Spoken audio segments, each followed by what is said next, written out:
Bem-vindos todos. Gostaria de vos acolher aqui a um debate que vamos ter sobre, imaginem, o futuro de quase tudo.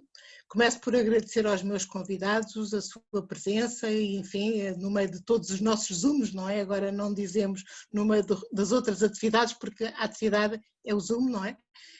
E vou de imediato passar ao Dr. Francisco Rodrigues, que é o bastonário da Ordem dos Psicólogos, que é o nosso anfitrião, basicamente, eu estou aqui a coordenar, mas ele é o nosso anfitrião nesta reunião, e vou-lhe passar a palavra de imediato e depois voltarei outra vez, até porque também tenho qualquer coisa para lhe dizer. Muito obrigado. Obrigado a todos por terem aceito este repto. Obrigado muito especialmente à Margarida por ter juntado neste projeto todas estas pessoas que agora aqui se reúnem. Tenho que também, até por questões protocolares, cumprimentar especialmente o Sr. Secretário de Estado adjunto da Educação, o professor João Costa, e muito obrigado por ter tirado um pouco o seu já muito esmifrado tempo para poder estar aqui connosco. E sem mais demoras, esta questão do futuro quase tudo é ambicioso. Podemos fazer uma discussão sobre o futuro quase tudo, mas é tão ambicioso que quase que nos desresponsabiliza um pouco na própria discussão, não é? Como aqueles livros que às vezes aparecem, que falam sobre como é que vai ser daqui a 50 anos ou daqui a 100 anos, o que é sempre interessante, porque a responsabilidade que temos, se fizermos um exercício desse género, é sempre muito pequena, ou pelo menos não nos pode ser assacada, porque nós já cá não estaremos, provavelmente, para que nos responsabilizem pelo que dissemos.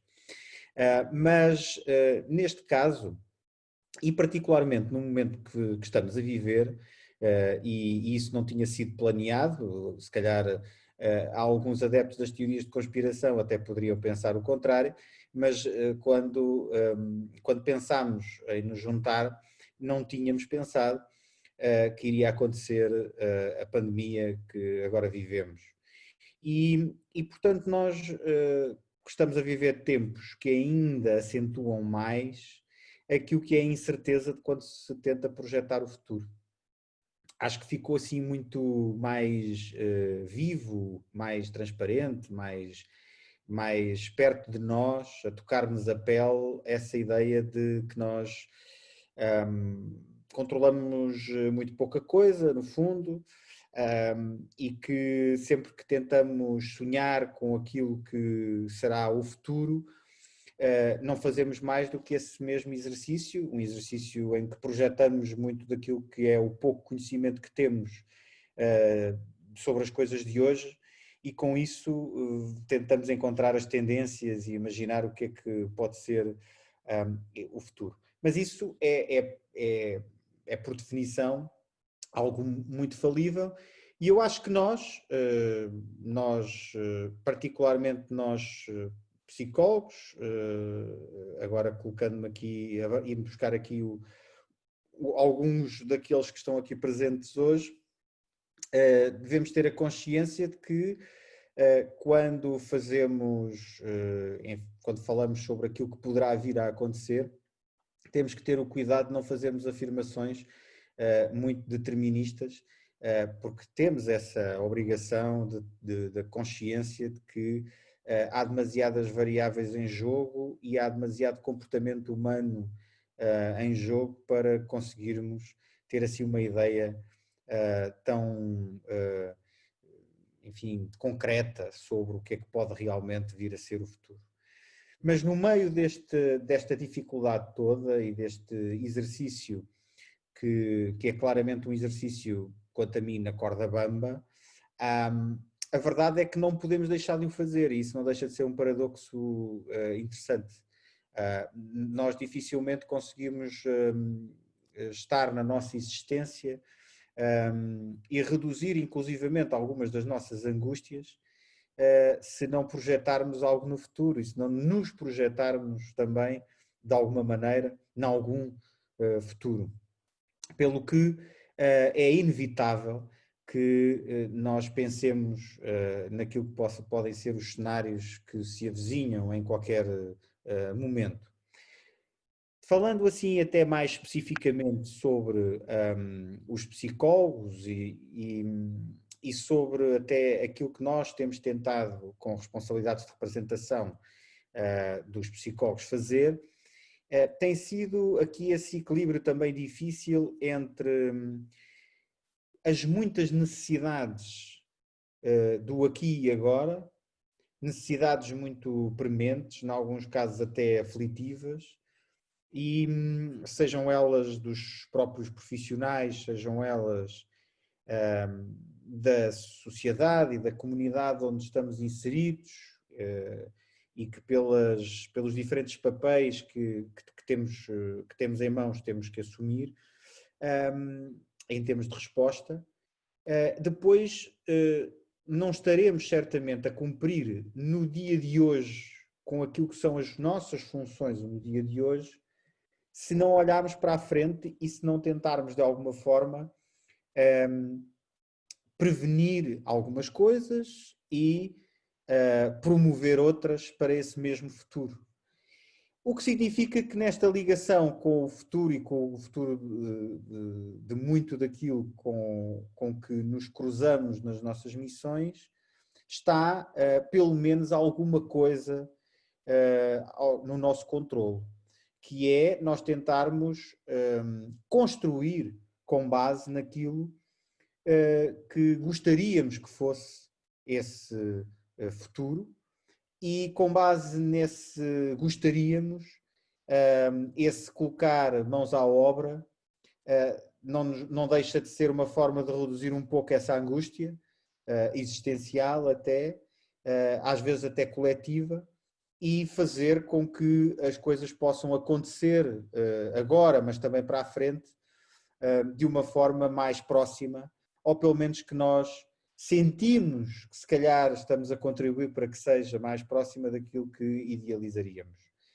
E também aqui temos tentado fazê-lo nesse exercício, como disse, complexo, de não perder a noção e os pés na terra daquilo que são as dificuldades e os desafios do momento, sem deixar de sonhar e de tentar preparar um futuro, e um futuro, em alguns casos até, com a consciência de que é a médio prazo, com as dificuldades que isso também tem, porque é sempre muito mais difícil explicar a todos os outros porque é que estamos a fazer algo que nós estamos a ver e até podemos descrever como podendo ser o futuro, mas que muitas vezes, como em muitas outras descrições que nós já lemos, quando são lidas num determinado momento, muito antes delas virem a acontecer, são tidas quase como uma ficção científica e não como uma muito possível realidade.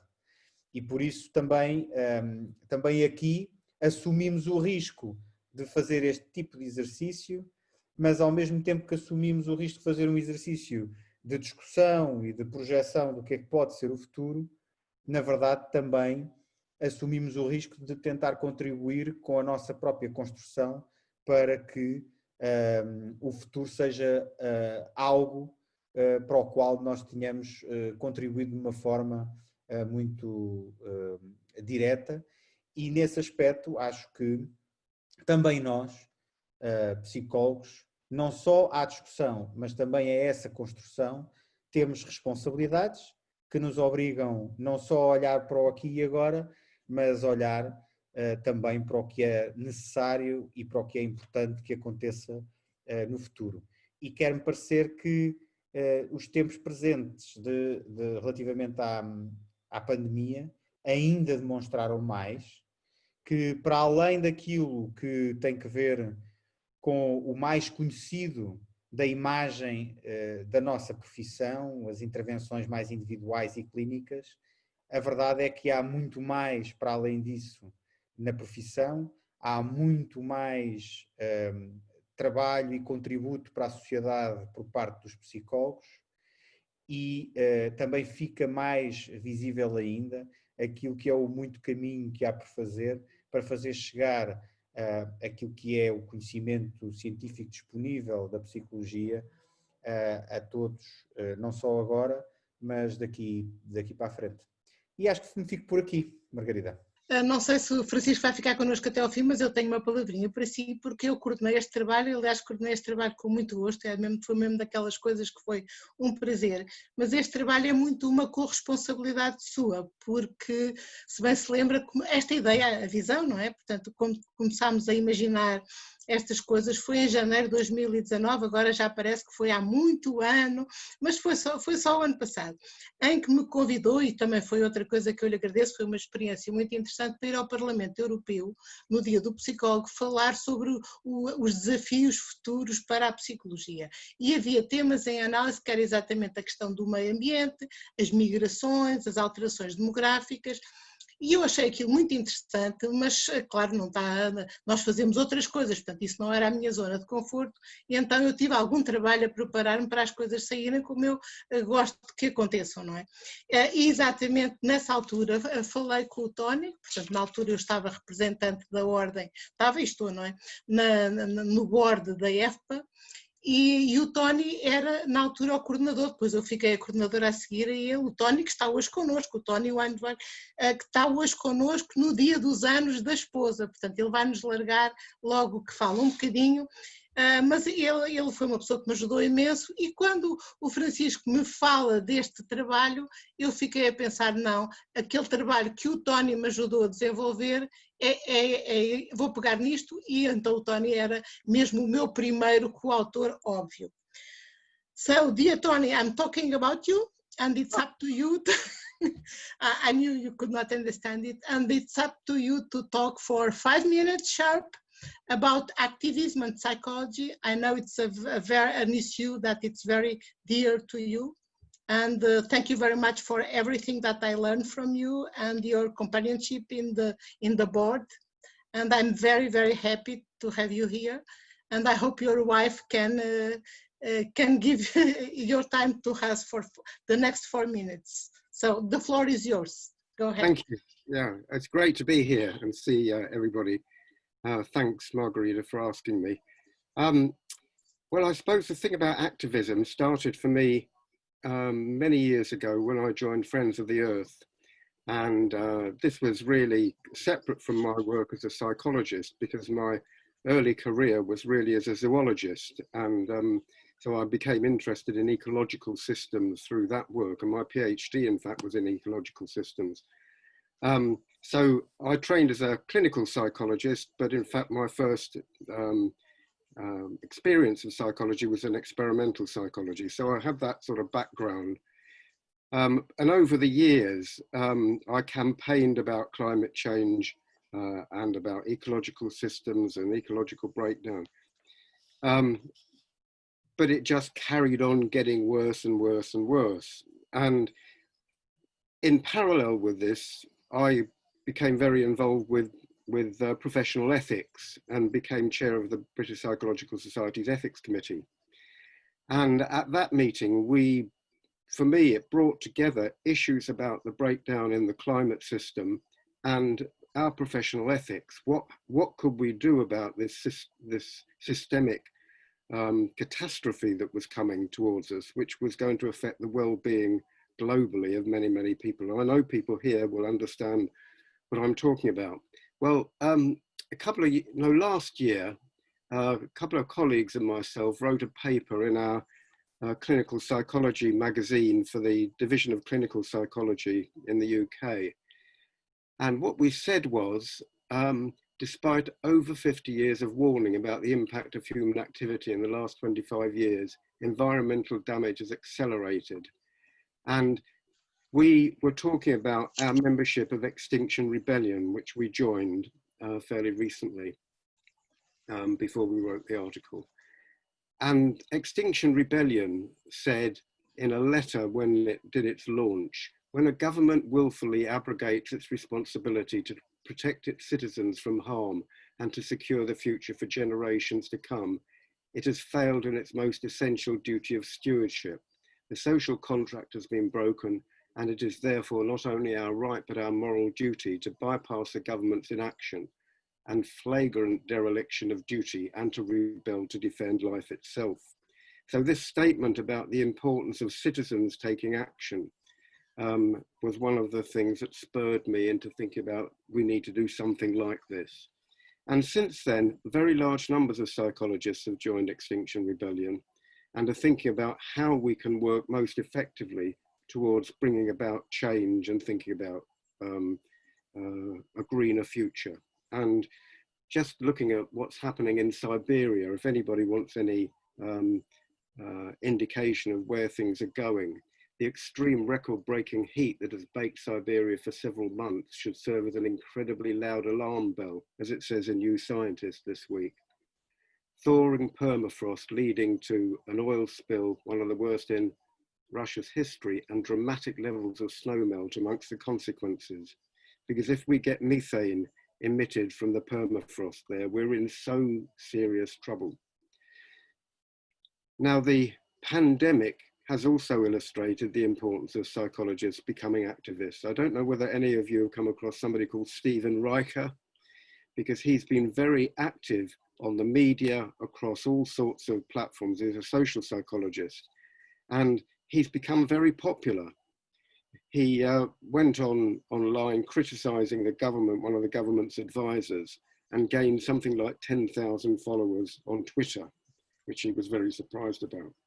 And he's even been the subject of a question in the Daily Mail.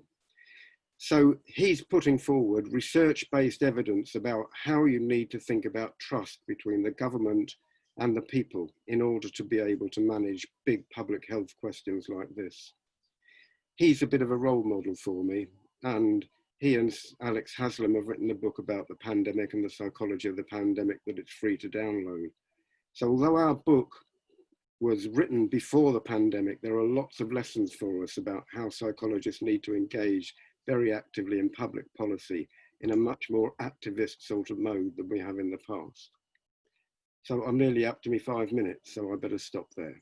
Okay, thank you very much, Tony. And so we can let you go to your party now if you want to leave us or stay a little bit. I'll go and feed my wife and our guest. Ok, thank you very much. I was missing you, by the way. Bem, então, na organização deste trabalho, a pessoa que me vai à cabeça a seguir é o professor José Luís Paz Ribeiro. E então o professor José Luís Paz Ribeiro é assim, apesar da sua juventude, é uma pessoa da velha guarda da psicologia e é assim o último dos eruditos, é o meu colega mais erudito que eu conheço. E então eu queria centrar um bocadinho a história do futuro disto tudo na história, não é? E quem de melhor para nos conseguir, a partir da história, falar do futuro? Eu não conhecia ninguém melhor do que o professor José Luís Paz Ribeiro e foi essa a pessoa que eu escolhi para falar então da história do futuro, não é? Parece, enfim, a história é o passado, o futuro é o futuro, mas foi o que ele fez e que realmente... José Luís, estás aí? Estou. Pronto, então vá. Portanto, queria agradecer e cumprimentar os meus colegas, agradecer à Ordem e a esta Margarida Gaspar de Matos. E eu quando falo no futuro disto tudo, começo este futuro há uns milhares de anos atrás, até pelo construto que eu pego num construto que já tem milhares de anos, que é o Conatus, tem sido discutido no âmbito da filosofia. Mas principalmente um dos autores que mais me aproximou é uma pessoa com origem portuguesa, também influenciou, que é o Bento de Spinoza, que pertencente a uma família que foi expulsa perto de 1500 do Alentejo.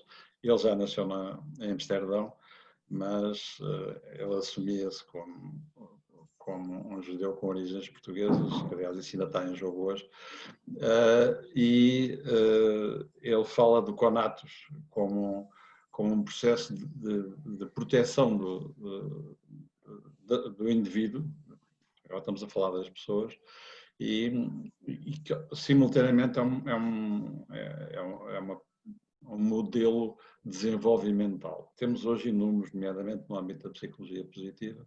O conatus é provavelmente complexo e ele não o aborda do ponto de vista da psicologia, mas eu gostaria de desenvolver do ponto de vista da psicologia e pronto, e há outros, nomeadamente o professor Damasio também tem pegado no Conatus do Spinoza para falar desta coisa da mente, que é algo importante para a psicologia.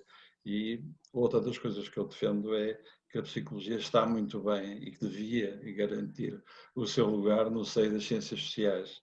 Porque muitas vezes nós, os psicólogos, ao querer ser cientistas, muito científicos, temos que usar os métodos das ciências naturais, tentamos descobrir aquela psicologia básica cá na natureza, ainda por cima não há, não é? A psicologia lida com os construtos que nós construímos, que nós tentamos aplicar em situações, eu diria que no momento em que nós vivemos, em que passa-se a vida a falar do comportamento das pessoas, e o comportamento inadequado, e no cima dos jovens agora. Lembra-me, é do meu tempo, o maio de 68, quando os jovens se rebelaram e introduziram um novo paradigma, e como seria importante contribuir com psicoeducação para estes jovens que se têm portado mal. A Margarida está, aliás, e está-se a dizer que eu já passei os meus 4 minutos.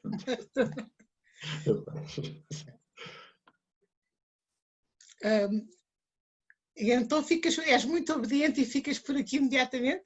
Depois eu posso entrar. Muito bem. Olha, então, a seguir eu vou apresentar a professora Isabel Leal, que não precisava que apresentassem, mas enfim, é essa a minha função, e também partindo do princípio que o trabalho que ela fez tem a ver com o amor, o futuro do amor e das relações interpessoais, eu também parece-me que não precisava de explicar porque é que foi ela que eu escolhi. Pronto, eu tenho um conflito de interesses nisso, a professora Isabel é minha amiga há muitos anos e, enfim, passámos por várias coisas de pessoais e profissionais juntas e é realmente a pessoa que ela tem um encanto muito especial na maneira como consegue dizer coisas corretas do ponto de vista científico e consegue dizê-las às mais variadas audiências. Isso é uma competência que às vezes os psicólogos não têm, não é? E depois ganhamos aquela fama de dizer coisas confusas que ninguém sabe de que estamos a falar. E realmente a Isabel é a pessoa que já há muitos anos que consegue dizer, eu tenho a certeza que uma mensagem e com vários públicos-alvo ela era capaz de dizer a mensagem com a mesma precisão e com a mesma clareza para os públicos. Eu acho que isso é mesmo uma competência que, não sei se já te tinha dito isso, Isabel, mas que eu acho que tu tens. E então vou-te dar os próximos 4 minutos. Muito obrigada, Margarida. Muito obrigada a todos. Foi muito divertido fazer este capítulo. Eu não percebo de todo porque é que a Margarida me convidou para o fazer, mas pronto, ela lá traz razões dela. Eventualmente porque eu tenho escrito ao longo dos anos algumas coisas relacionadas, mas de facto eu acho, comparativamente com os outros colegas, que me tocou a parte fácil, de muitos pontos de vista. E a primeira é porque quando nós falamos de amor, de relações interpessoais, é facílimo fazer futurologia sobre isto, porque enquanto continuarmos a ser pessoas, provavelmente vamos ter que, porque continuamos a nascer com as características neotónicas que temos e, portanto, vamos continuar a precisar de nos vincular e vamos continuar a desenvolver vínculos específicos com as pessoas que nos cuidam e a cartar vida fora tipos específicos de relações que depois, enfim, desenvolvemos com os outros e às vezes correm melhor e às vezes correm pior. Eu assim, portanto, com esta facilidade de fazer futuro, que penso que os outros não tiveram, e acho que aí fizeram um discurso muito mais desejante que o meu, aquilo que me restava prever é que as pessoas vão continuar a ser pessoas, mudando, enfim, mudando muitos dos condicionalismos, mudando muitos dos paradigmas da educação e das relações, mas eventualmente aquilo que nos caracteriza como humanos vai continuar. E portanto eu acho que foi um capítulo fácil.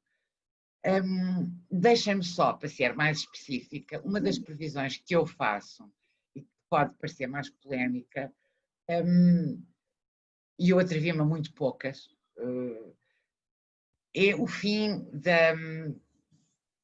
do casamento, no sentido em que hoje o conhecemos, que é uma coisa estranhíssima que continua a existir numa sociedade que se quer separada, com poderes separados, e em que o Estado não se meta nas relações amorosas, mas depois continuamos a ter uma coisa espantosa, que é uma instituição que se chama casamento, em que o Estado legitima, autoriza e privilegia contratos sem base material. É uma coisa estranhíssima, que eu vos convido a ler no livro, já agora, as defesas e os ataques a isso tudo, sendo dado que eu acho que é uma questão relevante, porque por baixo está uma outra, eventualmente, que tem, enfim, maior adesão, que é o facto de continuarmos a ter diferenças muito marcantes ligadas ao estatuto e não só de acordo com os nossos géneros, e, portanto, eventualmente um e outro tema quer dizer o casamento e aquilo que é o empoderamento dos géneros, provavelmente estão muito relacionados. Mas se quiserem fazer o favor de ler, eu agradeço. Muito obrigada, Margarida. Ok, olha, muito obrigada. Então, já isto tudo, nós estamos a aparecer pela ordem dos capítulos realmente e não outra ordem qualquer especial. E a seguir temos a professora Tânia Gaspar, que eu também já conheço há muitos anos, não é? Eu conheço a professora Tânia desde o primeiro minuto da vida dela, e ao longo das nossas vidas temos conversado muito sobre algumas coisas que, quanto a nós, faltam na formação base dos psicólogos. Uma delas é essa parte da comunicação, que a Isabel faz tão bem, não é? E a outra eram competências de intervenção nas políticas públicas e na gestão. E realmente, depois de tantas conversas, a Tânia, que obstinadamente se manda para as causas, realmente conseguiu não só portanto, complementar a sua formação em psicologia com uma formação em saúde pública e agora em gestão das organizações. E, portanto, quando eu de repente quero refletir neste livro sobre o futuro das organizações e depois mais tarde sobre o futuro da saúde, enfim, lembrei-me, não é, que ela está a fazer um segundo doutoramento exatamente nesta área da gestão das organizações e que seria a pessoa indicada para fazer isto. E então eu vou passar à Tânia os próximos 4 minutos. A Tânia tem 2 capítulos, mas como realmente nós estamos aqui em contenção, só vai ter direito a uns 4 minutos e depois apresenta a sua coautora diretamente, está bem? Olá a todos, quero cumprimentar todos, também dizer que é uma honra estar neste painel, grande parte destas pessoas foram pessoas que me acompanharam desde muito cedo também e que é um grande orgulho estar aqui junto deste painel. Agradecer também a oportunidade de fazer parte deste futuro, cumprimentar o Sr. Bastonário e agradecer à professora Margarida Gaspar Matos sempre o gosto que nós temos de responder aos desafios e às ideias. A professora Manela Faia Correia, que é a coautora do capítulo sobre o futuro das organizações, é minha amiga de longa data e no seu percurso foi sempre articulando e ligando a psicologia à gestão, e portanto tem um contributo muito importante à saúde das organizações. Ela esteve aqui connosco, mas agora teve que sair e portanto eu vou refletir um bocadinho sobre a mensagem que queremos passar. Neste caso, a nossa reflexão sobre o futuro das organizações, sobre a promoção da saúde e a qualidade de vida no trabalho e o papel do psicólogo nestes desafios inerentes a esta situação. As organizações devem ser promotoras de saúde e bem-estar para melhorar a saúde física, psicológica e social dos profissionais, aumentar a satisfação, a qualidade dos serviços e, consequentemente, também aumentar a produtividade, o desempenho dos profissionais e da organização como um todo. E é o nosso desafio futuro passar esta mensagem efetivamente aos gestores, às organizações e à política, através de uma abordagem focada nas oportunidades, nas forças, colocando e articulando as pessoas e a organização e a sustentabilidade. Portanto, esta nossa comunicação é fundamental e para tal temos que reunir conhecimento para depois podermos comunicá-lo.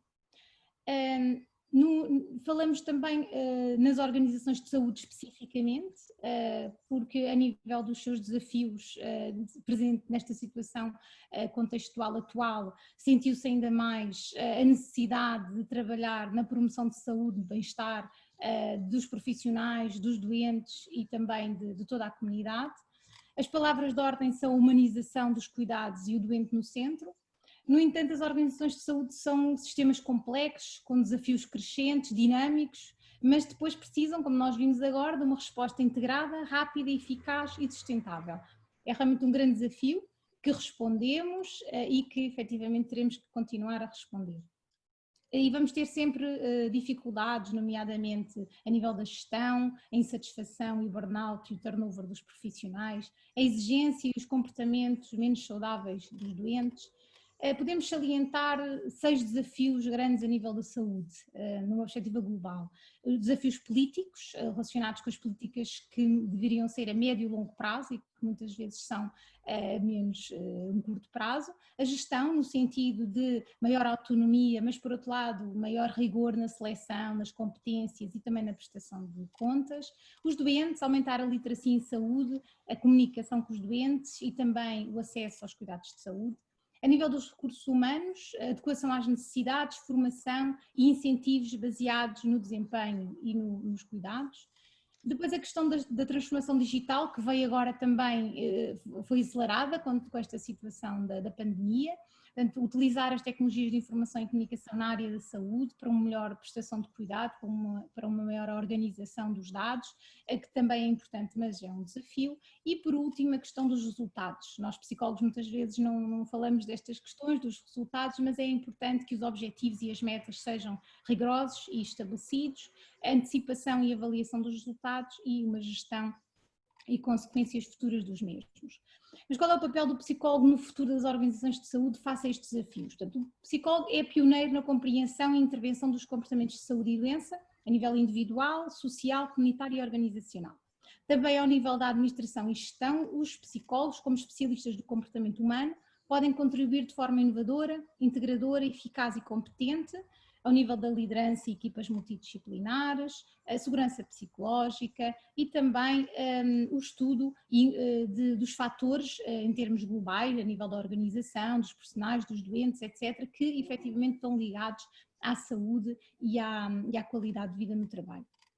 Além de dar continuidade e desenvolver as áreas e ações do psicólogo nas organizações de saúde, para o futuro dos psicólogos nestas organizações, tanto a nível dos cuidados primários, hospitalares e continuados, é fundamental a investigação da validade e custo-efetividade das intervenções psicológicas. Portanto, efetivamente nós sabemos que as intervenções psicológicas têm ótimos resultados, envolvem uma diversidade de fatores, no entanto, temos que demonstrar esses resultados através de investigação mais robusta, em larga escala, com base em evidências recolhidas em estudos longitudinais, por exemplo, e depois saber comunicar estes resultados aos vários públicos. Os psicólogos também ainda não estão ainda suficientemente envolvidos a nível do poder em ações, por exemplo, em atividades de gestão e no desenvolvimento e implementação de políticas de saúde. Portanto, é este também o futuro dos psicólogos.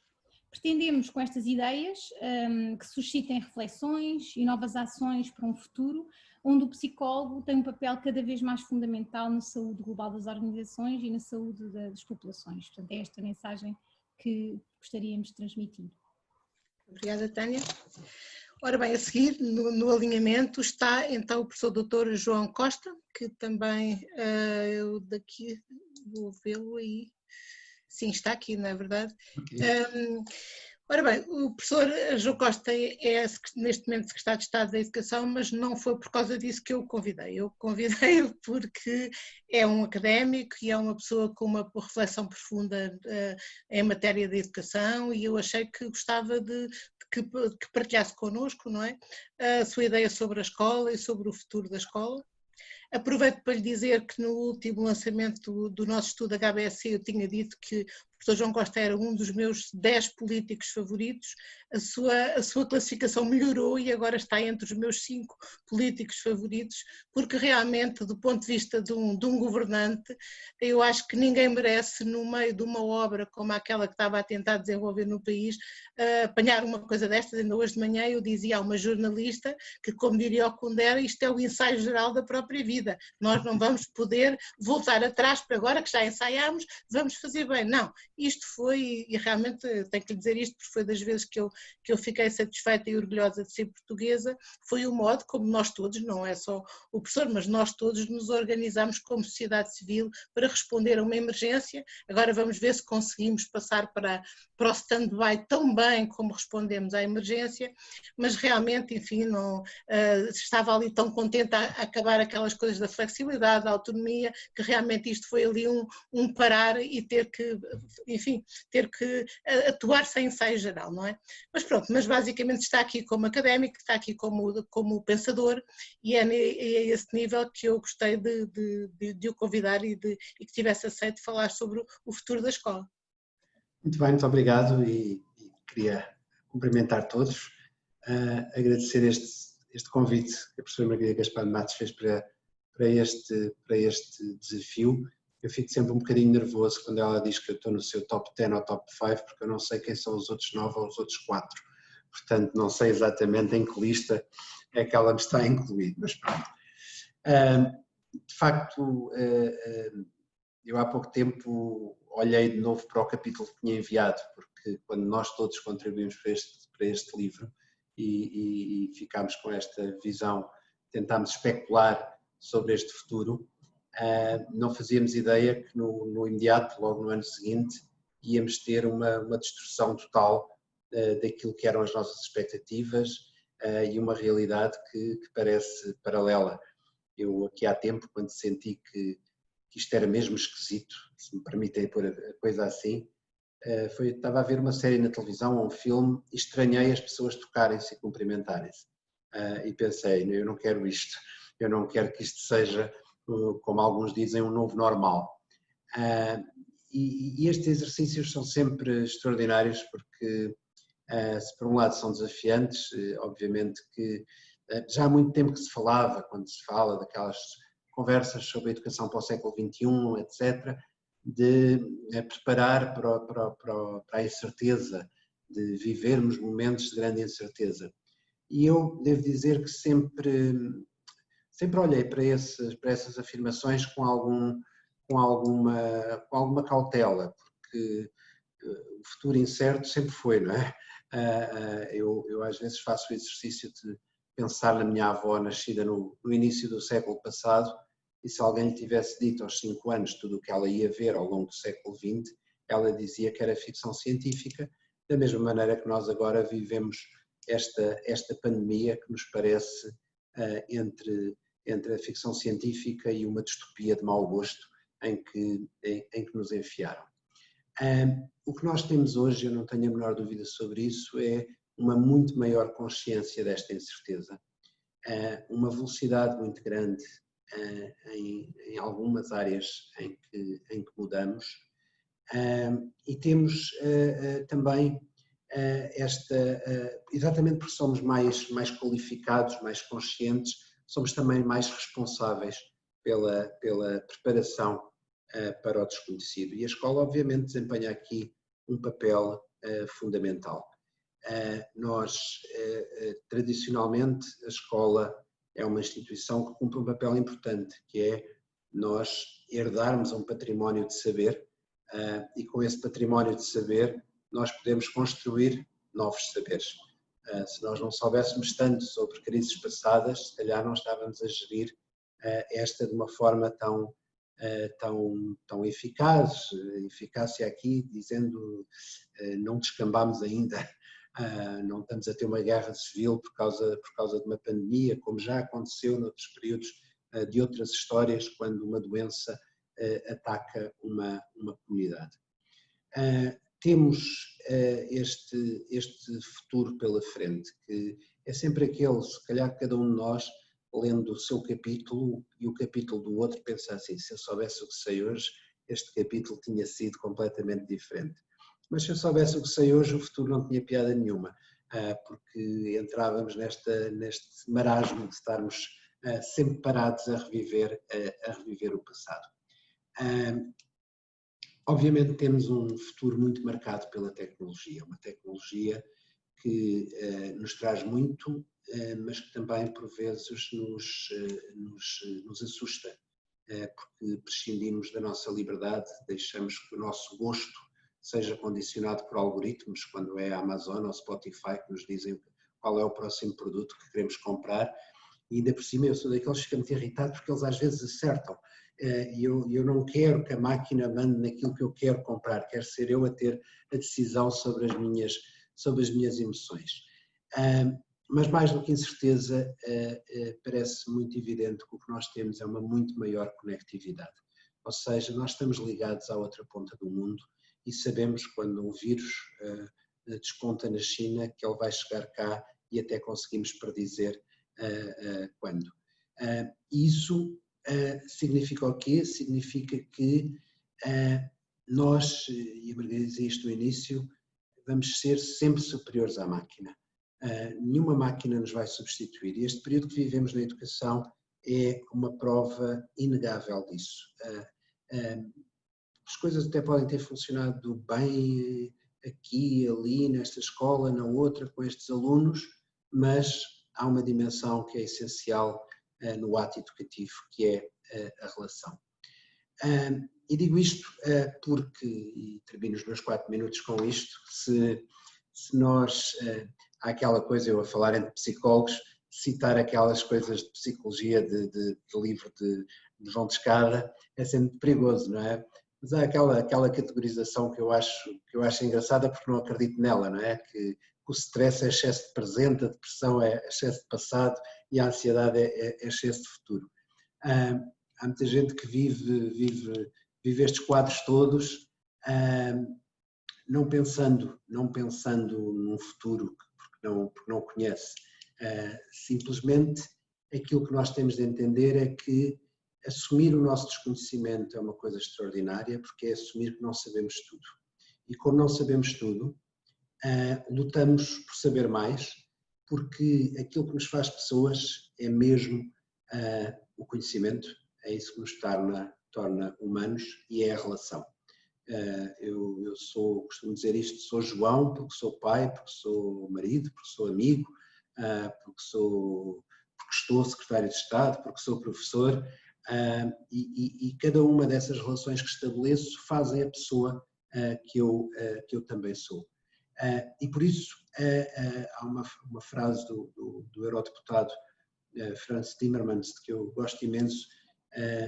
Nós temos de ter neste futuro, que é um futuro que passa muito pela educação, o cuidado de nos mantermos pessoas, de não transformarmos alunos em estatísticas ou em números ou em taxas, e de saber que por trás de cada aluno está uma história de vida, está um olhar, está uma história de um passado, está uma mochila que se traz às costas, e essa mochila pode ser pode ficar repleta de mais humanidade, porque fica repleta de conhecimento e repleta de relação. E essa frase do Frans Timmermans alertava-nos para a desumanização, espero que o Pedro Calado seja o próximo a falar, que assim eu passo-lhe a bola, a desumanização que temos em tantas crises que vivemos e a forma como, por exemplo, os refugiados são tratados em muitos contextos, como taxas, como estatísticas e não como pessoas. E dizia o Frans Timmermans que quando nós desumanizamos uns os outros, perdemos a nossa própria humanidade. E quando pensamos em educação, pensamos neste futuro que pode ser mais humano e que nos traz não a ansiedade do excesso de futuro, mas a inquietação, que é percebermos que aquilo que a história nos ensina mesmo é a não perdermos a capacidade de nos surpreendermos. E se nos surpreendermos com encanto, de facto o futuro é visto não com ansiedade, mas com a inquietação que nos permite não baixar os braços quando as novidades chegam.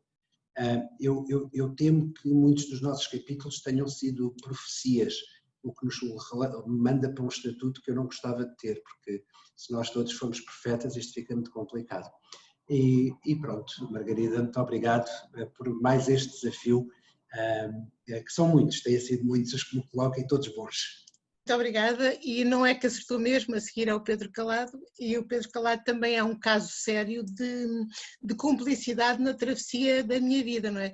Eu li hoje que o Nuno Marco dizia a propósito de outra coisa, que a crise não é uma crise das desgraças, é uma crise de empatia, e realmente o Pedro Calado, tanto quando eu o conheci no programa Escolhas, depois quando chegou à coordenação do programa Escolhas, depois quando passou pelo Alto Comissário, é um caso único de uma pessoa que faz o seu trabalho com uma grande competência e dedicação e nunca larga a questão da empatia. O Pedro está ali sempre como alto comissário e como pessoa. Eu acho que isso é uma coisa admirável nele, porque eu vejo-lhe sempre o carinho a sair pelos poros em qualquer problema que ele tenha à frente. Eu nunca vejo o técnico, vejo sempre a pessoa. A pessoa vem à frente e depois vê as competências técnicas atrás, mas não é o contrário. Eu acho que isso é uma coisa admirável nele e realmente eu pensei que, claro, eram as migrações, as movimentações das pessoas, quem é que eu havia de convidar para fazer este capítulo? Tinha que ser mesmo o Pedro Calado. O Pedro depois convidou também a Anabela, que lhe agradeço depois que apresente, porque eu não a conheço tão bem, e pronto, e passo-lhe a palavra. Muito obrigada por nos ter ajudado também nesta reflexão. Boa tarde a todos e a todas também. Naturalmente cumprimentar os participantes neste nosso evento e permitam-me começar aqui, como começámos o capítulo deste nosso livro coletivo, com uma frase que eu creio que reflete muito bem os tempos que vivemos e aquilo que será o futuro das migrações. E é uma frase do nosso secretário-geral das Nações Unidas, António Guterres, que diz algo que me parece lapidar. Ele diz: como comunidade global enfrentamos uma escolha. Queremos que as migrações sejam uma fonte de prosperidade e solidariedade internacional ou um sinónimo da desumanidade, lá está aquilo que o nosso secretário de Estado falava, e tensão social. E ele começa precisamente por colocar esta encruzilhada como desafio de presente, mas também de futuro. E nós optámos precisamente por ilustrar esta encruzilhada com esta frase no artigo que tivemos o gosto de escrever, porque fomos provando nos últimos anos aquilo que é exatamente a má gestão das migrações. Se nós virmos os contornos catastróficos que encontramos com as mortes no Mediterrâneo, ou se virmos as tensões crescentes, muitas vezes cada vez mais, outra vez feitas de muros em territórios, por exemplo, da América Central e do Norte, seja pelo número sem precedentes de pessoas deslocadas à força dos locais onde nascem e residem, eu creio que os últimos anos nos deram esse sabor amargo do que é a má gestão das migrações. E nesse sentido, nesta encruzilhada, tentei, aqui socorri-me também da minha colega, da engenheira Anabela Delgado, que foi, na altura, estava envolvida no Observatório das Migrações, tentámos os dois socorrer de alguns instrumentos relativamente robustos para exercícios de prospectiva, que são aqui, no fundo, instrumentos da demografia, e queria muito agradecer à Anabela, agora de regresso à sua casa, ao Instituto Nacional de Estatística, mas na altura por este trabalho a dois neste domínio. E o que fizemos foi olhar para três ângulos da demografia, por um lado para os macrocenários internacionais, e na altura, em junho de 2019, quer as Nações Unidas, quer o Eurostat, tinham lançado projeções para os próximos anos, dizendo, por exemplo, que em 2050 o mundo deverá provavelmente alcançar os 10 mil milhões de habitantes. E se temos hoje em dia 7,7 mil milhões, esta projeção demográfica mostra-nos como vamos ter mais gente, e mais gente muito provavelmente disposta a migrar, que é aliás um dos dados que partilhamos também no artigo. Depois procuramos olhar com um olhar mais geográfico para os locais onde essa demografia vai ser mais expansiva, e conseguimos, e as projeções assim o apontam, perceber que serão relativamente poucos os países a contribuir para este grande crescimento, e serão sobretudo países onde as desigualdades internas e depois em comparação com outros países mais se acentuam, e portanto mais um fator, se quiserem, para que esta mobilidade aconteça. E finalmente olhámos também para as migrações forçadas, digamos assim, para os refugiados, para este número número também sem precedentes de pessoas que forçadamente têm que abandonar as suas casas, as suas cidades, as suas vilas e aldeias e com isso fazerem também o seu caminho de mobilidade. Numa última linha de reflexão, depois de olharmos para estes megadados, para estes metadados, tentámos projetar um futuro, aquilo que o nosso bastonário dizia também no início, tentámos no fundo prospectivar e eu creio que aí fizemos um bocadinho um regresso ao passado, àquilo que a história nas últimas décadas, nos últimos séculos nos foi dizendo que de melhor e pior foi feito no domínio da gestão da diversidade e inspirámos também num texto seminal de Humberto Eco, que creio que pode ser inspirador, lá está, não para aquilo que o futuro nos vai trazer, mas para aquilo que eu e a Anabela gostaríamos que o futuro nos trouxesse. Creio que há uma coisa que nos parece que pode ser escrita a algures em pedra, muito do artigo, daqui a uns anos olharemos para ele, se calhar com a noção de que muito do que ali estava projetado não aconteceu. Também ninguém previa, como já foi dito, a Covid, ninguém previa a chegada do populismo ao nosso Parlamento Nacional, ninguém previa que a Zoom, plataforma que estamos aqui a usar, hoje em dia valha mais em mercado acionista do que as 3 maiores companhias aéreas dos Estados Unidos da América. Ninguém previa que hoje 200 países do mundo tenham fronteiras fechadas, mas creio que é algo que podemos escrever em pedra e olhar seguramente nos próximos anos com conforto, é que o futuro, quer uns queiram muito e outros queiram menos, será um futuro cada vez mais com migrações e um futuro em que o mundo caminhará para uma hiperdiversidade, para uma mistura cada vez maior de culturas, de religiões, de genes e continuaremos esse caminho que até aqui já trilhamos e isso será relativamente incontornável. Por isso termino estes 4 minutos agradecendo muito à Ordem dos Psicólogos, mas também à nossa querida professora Margarida Gaspar de Matos, porque tem sempre esta energia contagiante que a todos faz acreditar, mesmo naquilo que parece relativamente impossível, como era produzir este livro no prazo recorde em que foi produzido. Obrigado também a todos e é um gosto partilhar este espaço convosco. Eu não sei se a minha colega, nos 10 segundos que lhe deixei de forma miserável, quer complementar algo daquilo que já fui dizendo, mas convidava também a Anabela Delgado a poder deixar alguma reflexão. Eu só gostaria de agradecer também e de enfatizar um pouco as palavras que o Pedro referiu relativamente a este livro e também ao prazer que foi escrever este artigo em coautoria, naturalmente, com o Pedro. Portanto, não vou alongar muito mais. Há uma incerteza, naturalmente, como já foi dito, em toda a questão dos cenários. Muitos dos aspectos que os cenários refletem não tinham esta dimensão, no fundo, de uma pandemia. É um dado completamente novo. Isso também nos faz refletir sobre a própria natureza destas projeções e destes próprios cenários. Muito obrigada pela oportunidade e penso que não vou alongar muito mais. Muito obrigada, então. A seguir, já que estamos a caminhar pelos capítulos, eu não queria deixar de falar do futuro das artes e da cultura, que é aquela parte que muitas vezes fica esquecida e que é tão importante, e convidei a professora Luísa Coelho, que não pode estar aqui connosco. A professora Luísa Coelho é leitora na universidade, em Berlim, na Universidade do Instituto de Camões e, portanto, não está lá confinada ainda, não pode vir e por isso acabou por não conseguir em tempo útil juntar-se aqui. Enfim, ela iria ter alguma dificuldade em falar do seu capítulo em 4 minutos, porque os lotes de conversa dela são às 2 horas, mas realmente tem a vantagem de que são 2 horas em que nós ouvimos com muito gosto e, portanto, as coisas que ela tem para dizer são sempre incríveis. É uma mulher que viveu toda a vida pelo mundo e o que faz dela um personagem muito característico. Enfim, ficará para outra vez. E a seguir tenho aqui a professora doutora Maria do Céu Machado, que também é um caso sério de cumplicidade, enfim, a encontrar-se com a minha vida.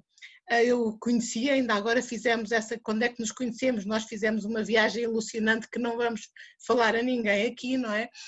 Este verão que agora não seria possível, mas fizemos-la na altura e tivemos a ver onde é que nos conhecíamos. E conhecemos-la uma vez que eu fui a uma reunião formal ao Alto Comissariado da Saúde, basicamente pedinchar dinheiro para o estudo do HBSC, porque é a função de um investigador sénior, é andar a ver onde é que arranja dinheiro para a investigação andar para a frente.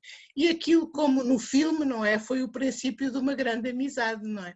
E, portanto, na altura, eu ia a uma reunião formal, não estava muito longe de pensar que iríamos ficar assim um bocado coladas uma à outra a fazer coisas para o resto da vida.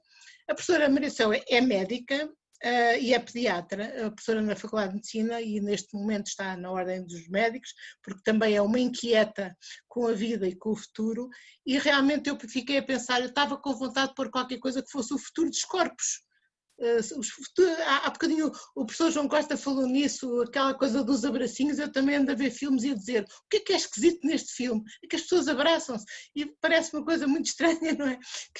Que nós não fazemos há 3 meses e até parece que já foi há muito tempo e esta mudança da cultura é complicada. A professora Maria não sabia do Covid, acho eu, não é? Apesar de ser médica que não estava ao corrente deste segredo, mas falou então sobre os nossos corpos, sobre o futuro dos corpos e do envelhecimento e pronto, e realmente vou-lhe passar a palavra de imediato.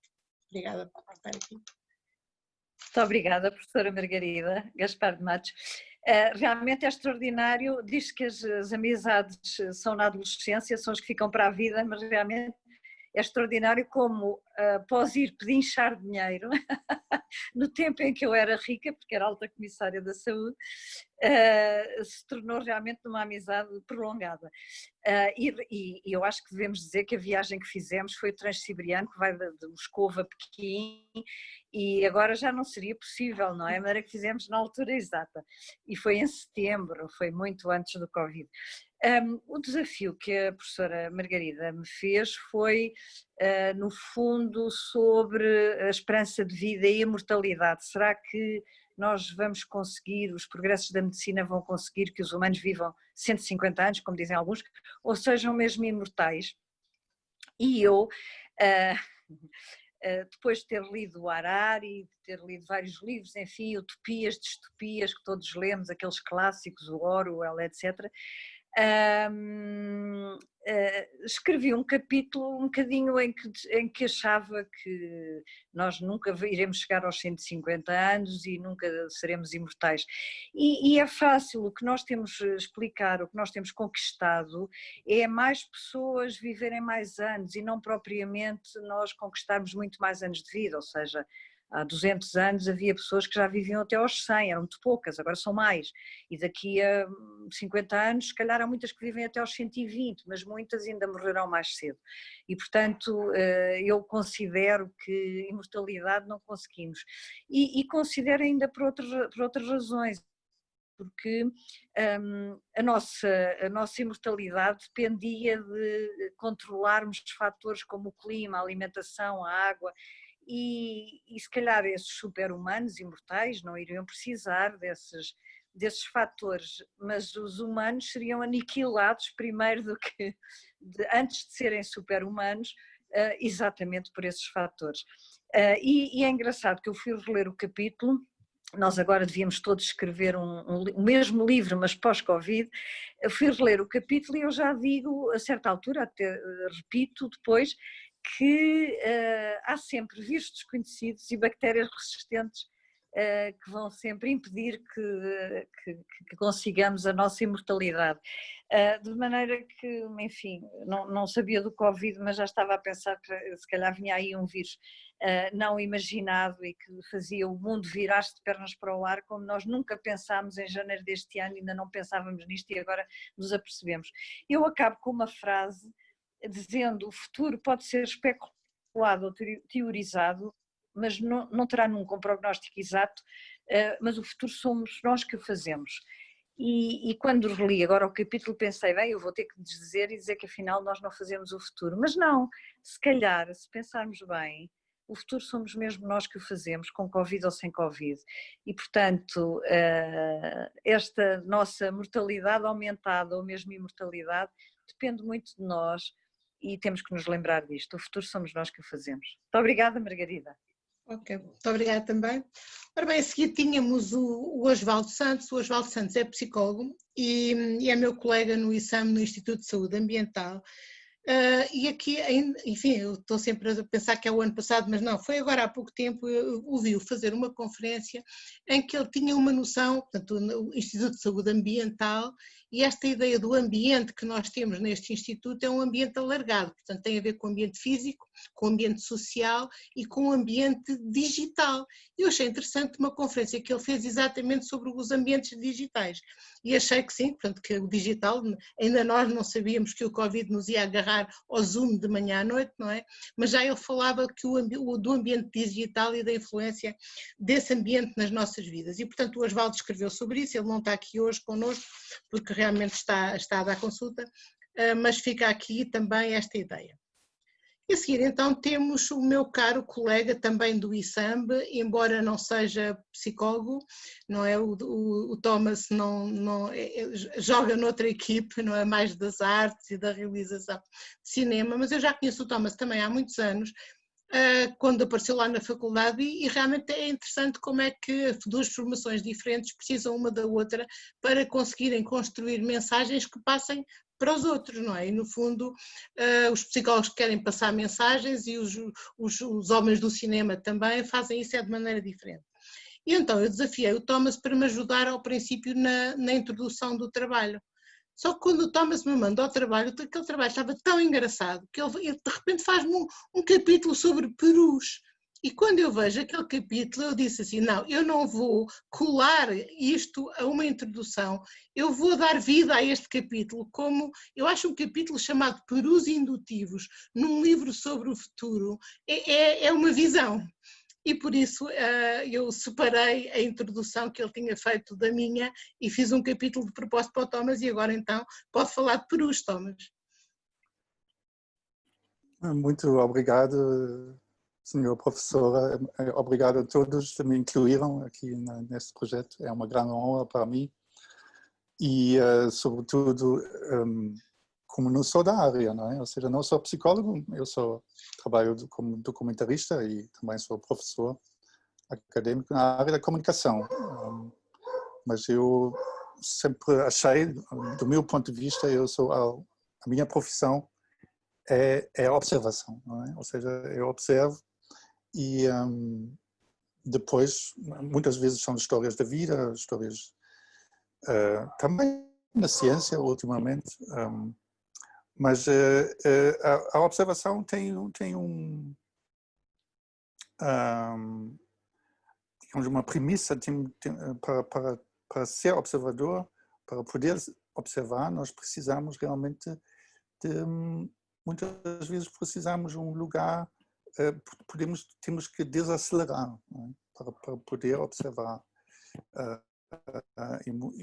E a nossa vida, ultimamente, estamos a perdê-lo, Thomas. Uma aceleração contínua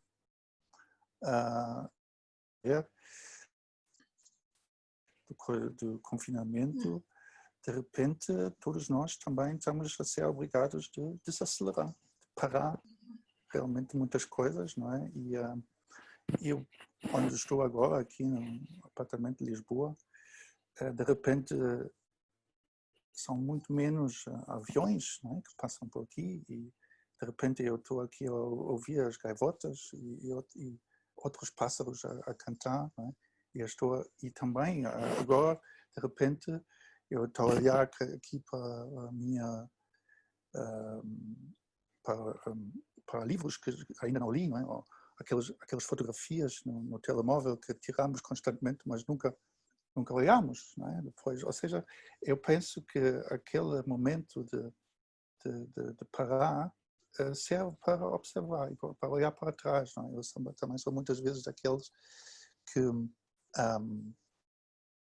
quando estamos a fazer a caminhada, né, há sempre aqueles que estão completamente virados para frente, tem aquele olhar, né, para frente e quando aceleramos, né, quando andamos de carro a 200 km ou não sei o quê, de repente temos uma visão muito limitada das coisas e não conseguimos assim olhar, perdemos a visão lateral, não é?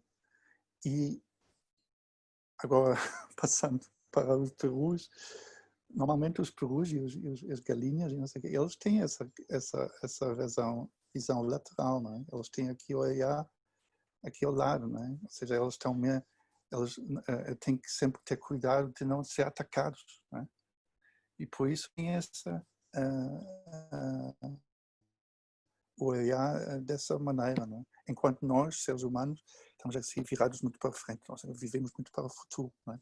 E eu penso que, ou seja, para mim, como realizador e documentarista, é muito importante de também olhar, ou seja, eu gosto de ter visão 360, não é? Ou seja, aquela olhar para todos os lados, mas pronto, isso não é possível, não é? Não, mas agora, só para finalizar, aquela parábola dos perus não vem de mim, não é? Isso é do grande filósofo Bertrand Russell. Mas é engraçado porque eu achei engraçado essa parábola porque diz muito sobre a maneira como nós olhamos para o futuro, não é? Nós estamos sempre fixados numa coisa e temos por isso então um blind spot, não é? Aquele blind spot que é muito muito grande e a minha ou seja, o meu desejo para o futuro, não é? Que nós também conseguíssemos desacelerar mais vezes, não é? Não por razões más como esta, não é? Mas se calhar mesmo por vontade própria. Pronto, okay. É isso que eu gostaria de dizer. Obrigado. Obrigada. Obrigado a todos. Obrigada também. Bem, estamos a aproximar do fim da sessão, não é? Portanto, no alinhamento do livro ainda está um capítulo final que eu escrevi com o Tony, um bocadinho uma reflexão sobre o Robert Rowe, que foi presidente da EFPA, antes, já agora também, do professor Telmo Mourinho, que é português e que foi presidente também durante um ou dois mandatos. O Francisco, ele teve um mandato, não foi um mandato.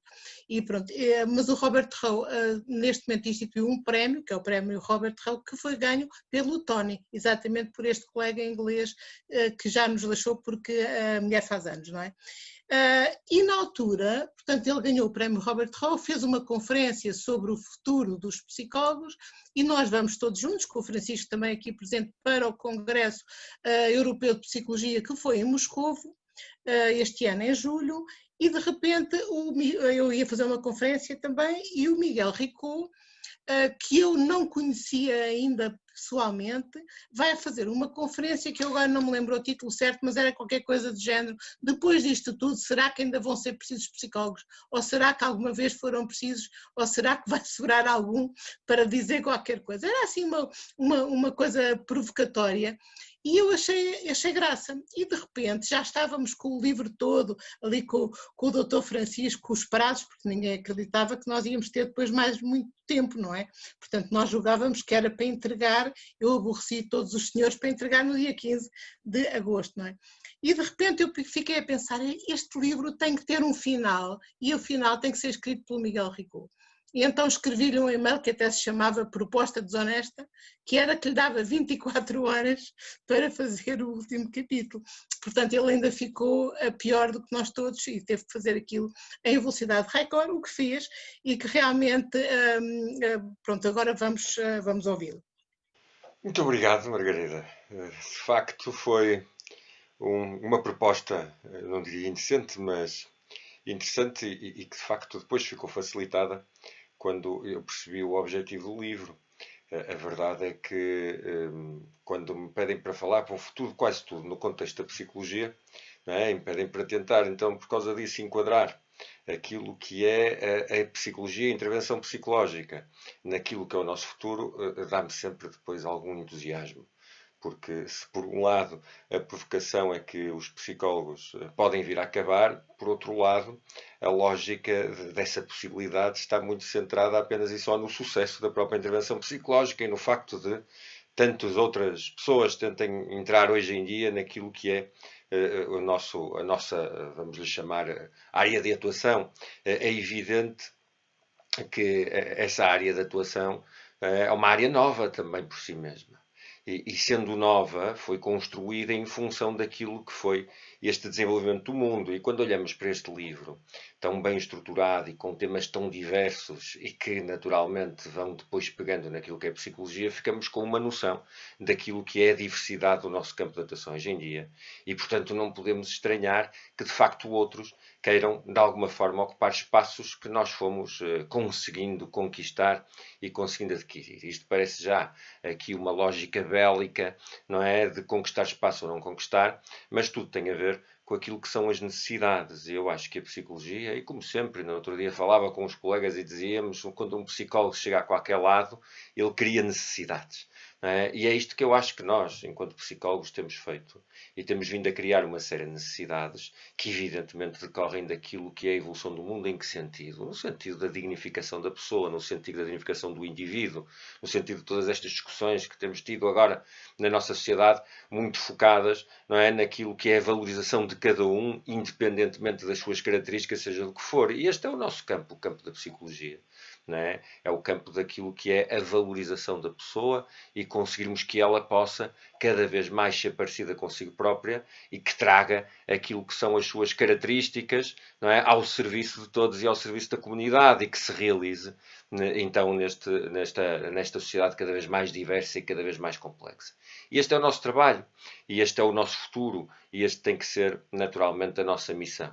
E por isso é que, de alguma maneira, quando eu identificava aqui nesta conclusão a propósito nesta reflexão, mais de conclusão a propósito de toda esta diversidade neste livro, era identificar precisamente essa diversidade, não é? E depois, não é, valorizar aquilo que é a necessidade de conseguirmos construir, não é, um objetivo claro que seja nosso da psicologia e da intervenção psicológica e que possa ser agregador de toda esta diversidade naquilo que é a filosofia de intervenção do psicólogo e que, para mim, passa sempre por essa dimensão de dar à pessoa o máximo de conhecimento sobre si próprio, no sentido de lhe dar toda a capacitação, a coragem, a motivação e a vontade de assumir aquilo que são e que é a sua posição na sua vida e nos seus próprios contextos. E, portanto, foi para mim, evidentemente, um prazer muito grande poder e ter a oportunidade de colaborar contigo, Margarida, e naturalmente também,